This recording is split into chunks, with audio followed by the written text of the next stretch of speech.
There are moments when a nation doesn't need to shout to be heard. It simply needs to stand still, and the world listens. This is one of those moments. Today, we dive deep into a story not of conflict, but of character. Not of dominance, but of dignity. Every time Donald Trump set foot in India, he met more than a government. He met a civilization that speaks through its silence and stands through its storms. Stay with me till the end, because what you're about to witness is not just a speech. It's a reflection of India's spirit, strength, and unshakable soul.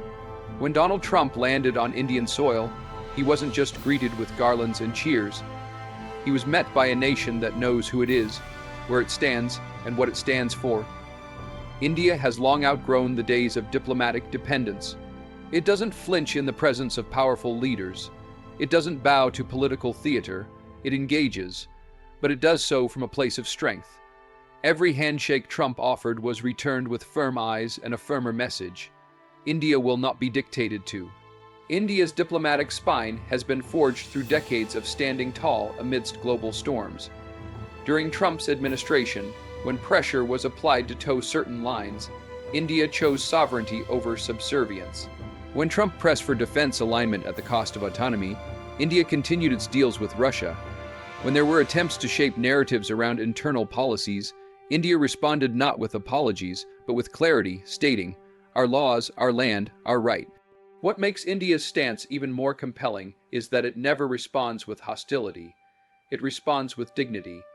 It treats visiting leaders with respect, but never gives them the impression that they run the show.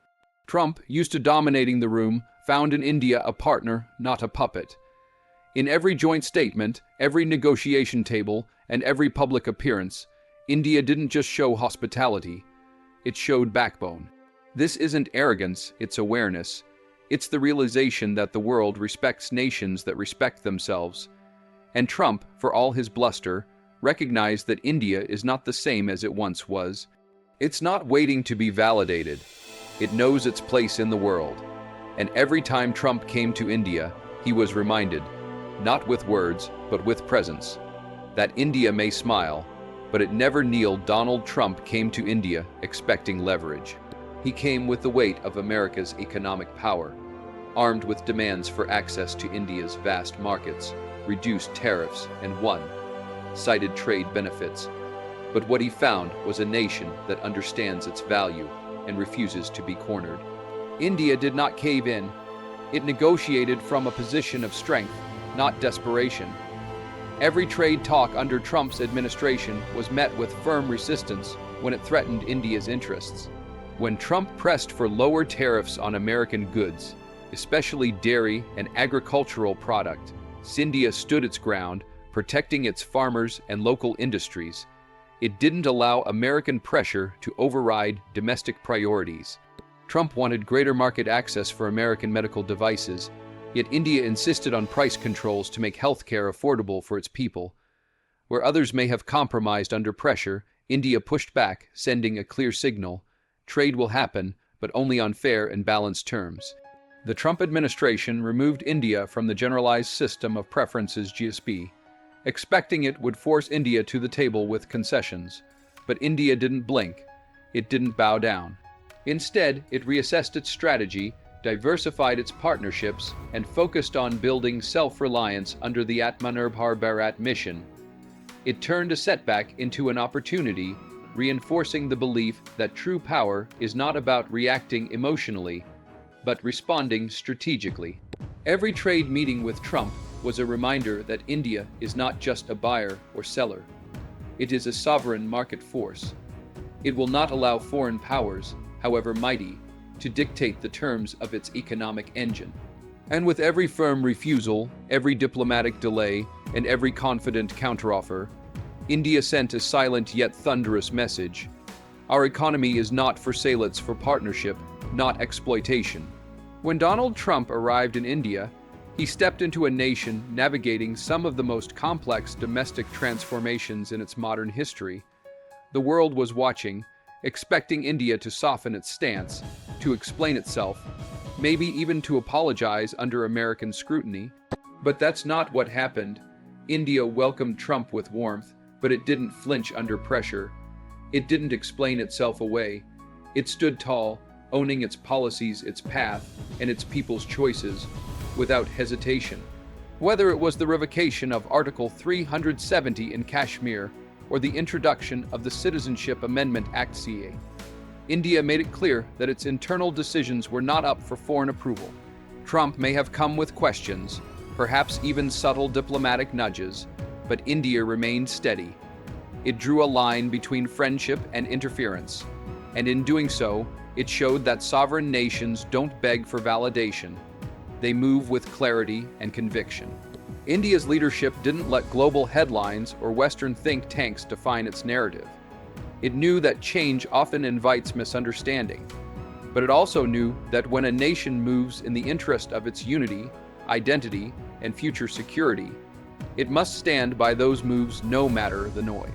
Trump, known for his directness, likely expected negotiations on these issues. What he encountered instead was polite firmness and unwavering clarity. India was willing to discuss cooperation, trade, defense, and diplomacy, but not its constitution, not its laws, and certainly not its national priorities. That's the difference between a country still trying to find its voice and one that's already speaking it. Trump may have come expecting adjustments. Instead, he witnessed assertion, and in that moment, the message was delivered loud and clear. India may listen, but it will never allow anyone else to lead its internal dialogue. When Donald Trump visited India, he was welcomed not just with handshakes and diplomatic protocol, but with a spectacle of cultural might. It wasn't just a visit, it was a message. From the massive crowds at the Motor Stadium in Ahmedabad to the chants of Namaste Trump. India did what it does best. It led with its soul. But beneath the smiles, colors, and celebrations was a deeper statement. India doesn't just host, it commands attention on its own cultural terms. Trump was used to being the center of every room he entered. But in India, he became part of a larger narrative. The Namaste Trump event wasn't just political theater. It was a demonstration of India's ability to blend tradition with diplomacy, to showcase hospitality without submission. Through dance, language, music, and sheer scale, India turned the spotlight not on the visitor, but on itself. The guest was honored, yes, but the host stole the show. India's culture isn't a soft power, it's a silent force. One that captivates, inspires, and reminds the world that civilization here wasn't born yesterday. It has thousands of years of wisdom, resilience, and beauty in its roots. Trump saw temples older than most empires. He stood before monuments that have stood longer than any American presidency. And whether he realized it or not, he was walking through a land that doesn't need to prove greatness. It lives it. From the chants of unity to the embrace of Indian tradition, the message was unmistakable. Power isn't always loud. It's deep, ancient, and undeniable. India doesn't flex muscles the way others do. It tells stories, it builds moments, and it reminds even the most powerful leaders that influence is not in might alone, it's in identity. And on Indian soil, that identity reigns supreme. Donald Trump came to India with expectations, not just of diplomacy or trade, but of alignment. He wanted to see India fully swing toward American defense priorities, to buy American weapons exclusively, to cut ties with adversaries of the West, and to follow the script written in Washington. But what he witnessed was a country that walks its own strategic path, a nation that values its partnerships but never sells its independence. India didn't just welcome Trump, it reminded him that military decisions here are made in New Delhi, not dictated from abroad. One of the boldest demonstrations of India's military autonomy came with its decision to proceed with the purchase of the Russian-made S-400 air defense system. The United States had warned of sanctions, pressured India to walk away from the deal, and offered American alternatives. But India stood firm. The message was clear: defense strategy will never be shaped by threats. India buys what it needs based on its security interests, not based on anyone else's approval. Even as India continued to deepen ties with the U.S. through logistics agreements, joint exercises like Yuddha Abhyas, and high-level intelligence sharing, it refused to become a pawn in someone else's game. It kept its doors open to France, Israel, Russia, and others, crafting a multi-vector defense ecosystem that's both flexible and fiercely sovereign. Trump realized that while India values partnership, it values autonomy even more. It will cooperate, but not comply blindly. It will listen, but not follow without reason. That's the essence of real strength, not just having weapons, but having the will to decide when, where, and how to use them. India's military independence isn't a rebellion. It's a declaration of maturity, of self, trust, and of a future shaped only by Indian hands. Donald Trump came to India expecting loyalty. He expected alignment, perhaps even allegiance. What he found instead was strategic autonomy, a nation that engages with the world but refuses to be owned by it. India does not belong to any axis. It does not dance to the rhythm of Washington, Moscow, or Beijing. It moves with its own purpose, shaped by its own history, geography, and destiny. That's not disobedience, it's sovereignty in its purest form. During Trump's presidency, the world was sharply divided, us versus them, allies versus adversaries. The pressure to choose sides was intense, but India didn't cave. It maintained relations with Iran, despite American sanctions. It continued to work with Russia, not just on defense but in energy and space. It kept communication channels open with China, even amid rising tensions. India showed the world that friendships do not require blind loyalty, and partnerships do not demand silence. Trump pushed for hard-line stances against nations like Iran and Venezuela. India, however, prioritized its own energy needs and geopolitical balance. It sourced oil where it needed to, it engaged diplomatically where it made sense, and it charted a foreign policy that put national interest above external pressure. In forums like BRICS, SCO, Quad, and the G20, India maintained its unique position. Bridge between worlds, not a follower of one. This balancing act isn't weakness, it's wisdom. It's the mark of a nation that understands power isn't just about force, it's about options. And Trump, a leader known for transactional diplomacy, found in India a partner that couldn't be bought, bullied, or boxed in. India's foreign policy isn't reactive, it's rooted. It reflects thousands of years of civilizational depth and the clear understanding that great nations don't follow. They lead from where they stand. When Donald Trump shared global platforms with India, it became clear that this was not a subordinate nation standing in the shadows. It was a rising power with its own voice, its own agenda, and a presence that demanded attention. India didn't just show up at global forums like the G20, BRICS, or the United Nations. It stood tall, spoke clearly, and walked with the posture of a nation that knows exactly who it is. Trump, accustomed to dominating the room, encountered in India a diplomatic counterpart that didn't echo his positions blindly. India's leadership took principled stands on global issues, from climate change to global trade, from counter-terrorism to digital sovereignty. It aligned with others when it made sense, and disagreed respectfully but firmly when national interest required a different path. That balance between cooperation and independence is what elevated India's role from participant to influencer. Whether it was advocating for reform in global institutions, leading the International Solar Alliance, or voicing the concerns of the Global South, India emerged as more than a regional player. It became a voice of reason, stability, and long-term vision. And when Trump attempted to steer the narrative toward unilateralism, India often countered with a call for multipolarity, equity, and fairness. At every summit and every global stage, India didn't need to prove it belonged. It made it obvious through leadership, clarity, and consistency. Trump may have come with power, but India came with purpose. And while power can be intimidating, purpose is unshakable. India's presence in global forums reflected more than diplomatic participation. It reflected confidence. The world saw a country that doesn't wait to be invited to the table. It builds its own seat and brings centuries of wisdom with it. In every word spoken, every alliance built, and every stance held, India showed it's not just rising, it's already here. When Donald Trump visited India, he arrived as a champion of American big tech. Companies like Facebook, Google, Amazon, and Twitter, which not only dominate the global digital economy, but also wield enormous influence over information and commerce. But India was not in awe. Instead of opening its gates wide for unchecked digital expansion, it drew a line in the digital sand. India made it clear, foreign companies are welcome, but they must play by Indian rules. This was a battle not just for technology, but for sovereignty in the digital age. Under Trump, the U.S. pushed aggressively for freer access to India's data landscape. American tech giants, backed by U.S. policy, wanted exemptions from India's data localization laws. They wanted control over how Indian data was stored, shared, and used. But India didn't surrender control. It insisted that data generated in India, by Indians, must stay in India. It passed policies that protected its digital infrastructure, guarding it like a national asset, not a marketplace for foreign exploitation.